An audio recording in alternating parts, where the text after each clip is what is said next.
Assalamualaikum warahmatullahi wabarakatuh. Terima kasih atas kesempatannya. Perkenalkan, nama saya Dita Ayu Lestari dengan NIM 2018-210317.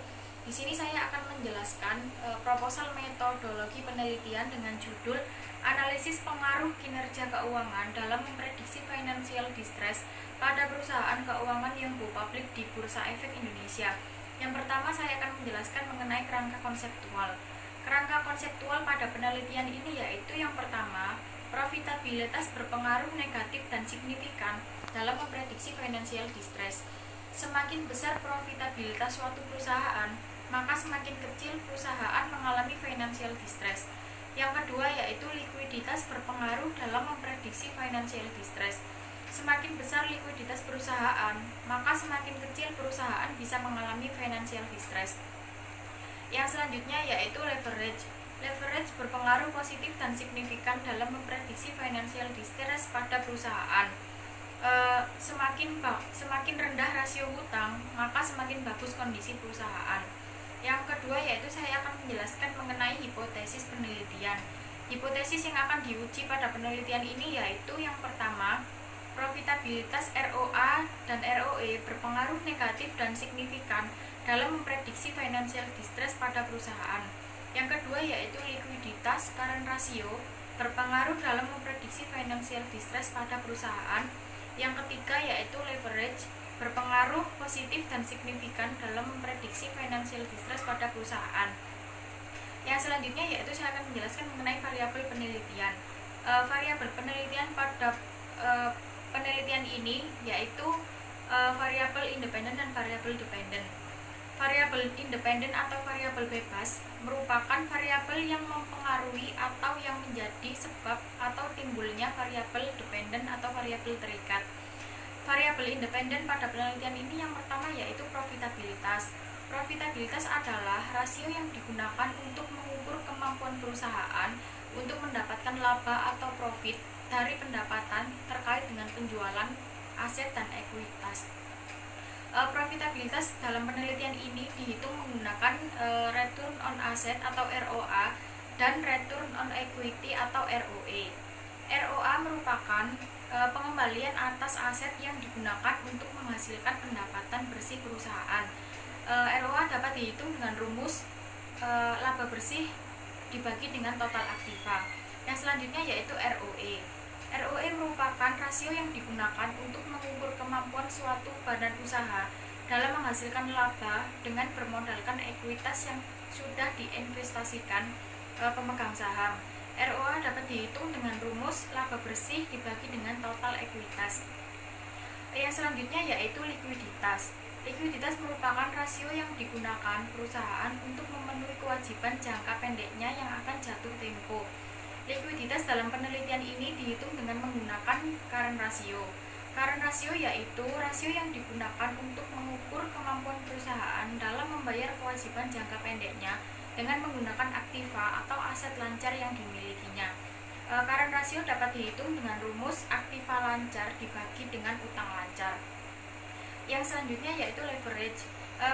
Menurut Kasmir 2008-113, rasio leverage merupakan rasio yang digunakan untuk mengukur sejauh mana aktiva perusahaan dibiayai oleh hutang.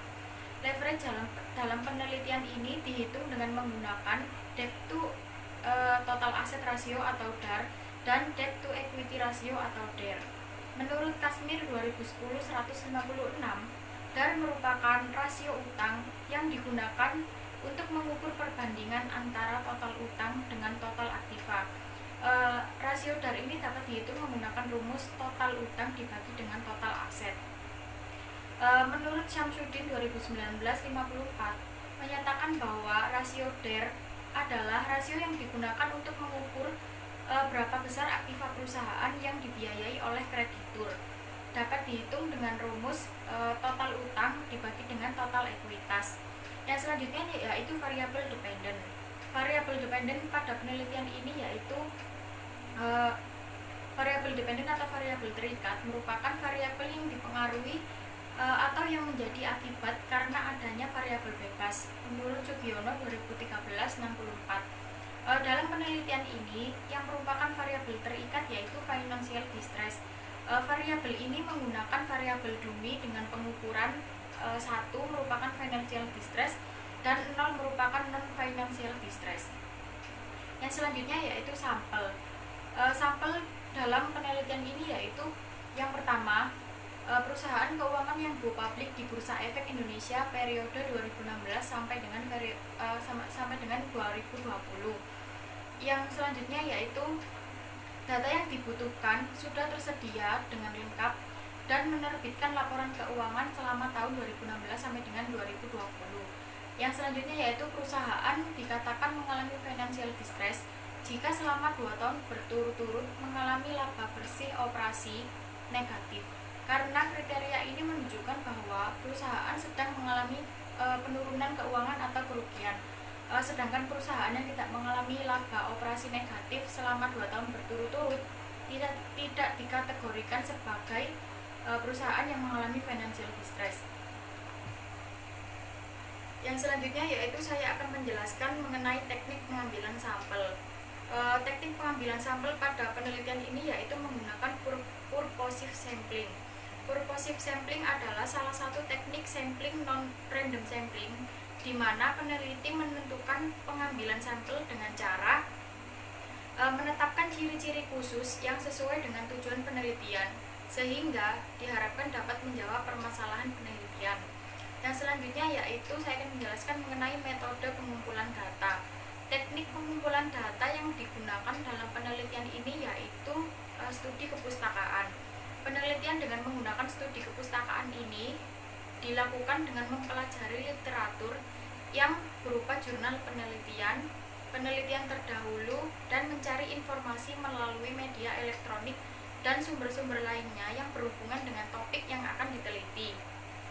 Yang selanjutnya yaitu mengenai teknik analisis data. Teknik untuk menganalisis data dalam penelitian ini yaitu menggunakan analisis deskriptif dan uji hipotesis, menggunakan analisis regresi linier berganda. Menurut Sanusi 2013-134, regresi linier berganda merupakan suatu metode statistik yang umum digunakan untuk meneliti antara 2 variabel atau lebih. Yang selanjutnya yaitu saya akan menjelaskan mengenai analisis deskriptif. Statistik deskriptif merupakan analisis statistik yang secara umum digunakan untuk menilai karakteristik dari suatu data yang dilihat dari nilai rata-rata atau mean, maksimum, dan minimum. Yang selanjutnya yaitu uji hipotesis. Pengujian hipotesis dalam penelitian ini menggunakan pengujian secara parsial atau uji P dan pengujian secara simultan atau uji F. Rancangan pengujian hipotesis penelitian ini untuk menguji ada tidaknya pengaruh antara variabel independen X, yaitu profitabilitas, likuiditas, dan leverage terhadap variabel dependen Y, yaitu financial distress. Yang selanjutnya yaitu uji simultan atau uji F. Digunakan untuk menguji apakah secara simultan variabel bebas atau X yang terdapat dalam model MRA secara signifikan mempengaruhi variabel terikat atau Y. Yang selanjutnya yaitu uji parsial atau uji T. Digunakan untuk menguji apakah secara parsial variabel bebas atau X yang terdapat dalam model MRA secara signifikan mempengaruhi variabel terikat atau Y. Sekian presentasi dari saya. Wassalamualaikum warahmatullahi wabarakatuh.